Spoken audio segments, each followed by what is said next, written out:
Derozio idolized Byron, modeling many of his poems in the romantic vein. Much of his poetry reflects native Indian stories told in the Victorian style. The Fakir of Jangira in 1828 is a long lyrical poem filled with the descriptions of the region around Bhagalpur. The sad narrative involves a religious mendicant who saves his erstwhile lover from satihood but comes to a romantic end fighting her pursuers. Among his short poems, there are several ballads such as the Song of the Hindustani Minstrel. I quote, "There is many a valued pearl in richest Oman's sea, but none, my fair Kashmirian girl, oh none can rival thee." Unquote. Fired by a patriotic zeal, he also wrote a good bit of nationalistic poetry, some quite openly rebellious, as in the Golden Vase. Quote, "Oh, when our country writhes in galling chains, when her proud masters scourge her like a dog, if her wild cry be borne upon the gale, our bosoms to the melancholy sound should swell, and we should rush to her relief, like some at an unhappy parent's wail.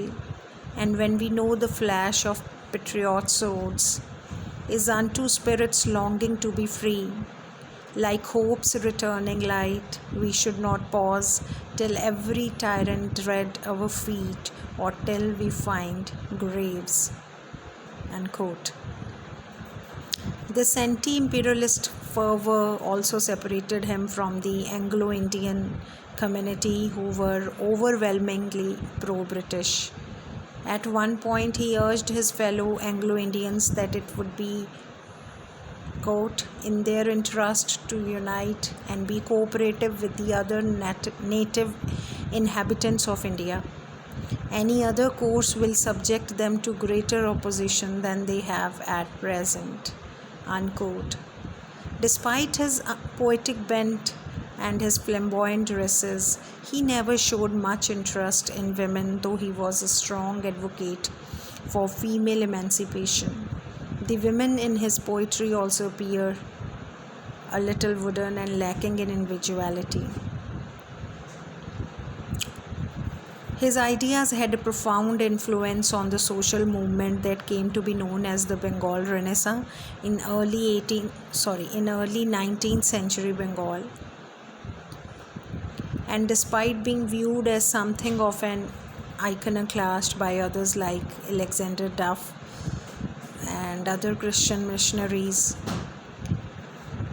Derozio's ideas on the acceptance of the rational spirit were accepted partly as long as they were not in conflict with basic tenets of Christianity and as long as they critiqued Orthodox Hinduism.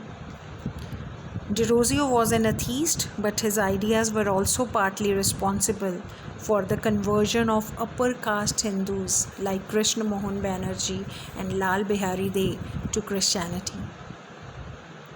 Many other students like Tarachand Chakrabarti became leaders in the Brahmo Samaj.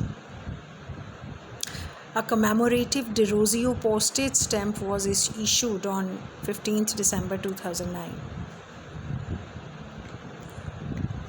So his poetic works include the poetical works of Henry Louis Vivian Derozio, edited by B.B. Shaw.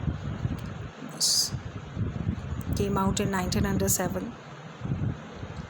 The collection of his poems entitled Poems came out in 1923. Poems by Henry Louis Vivian Derozio, edited by P. Lal, came out in 1972 by a publishing house, Writers Workshop. Then there is another work, Poems of Henry Derozio, a forgotten Anglo-Indian poet, edited by F.B. Bradley Burt. It came in 1980. Unpublished Poems of Henry Louis Vivian Derozio. It came in 2000 by Progressive Publishing House from Calcutta.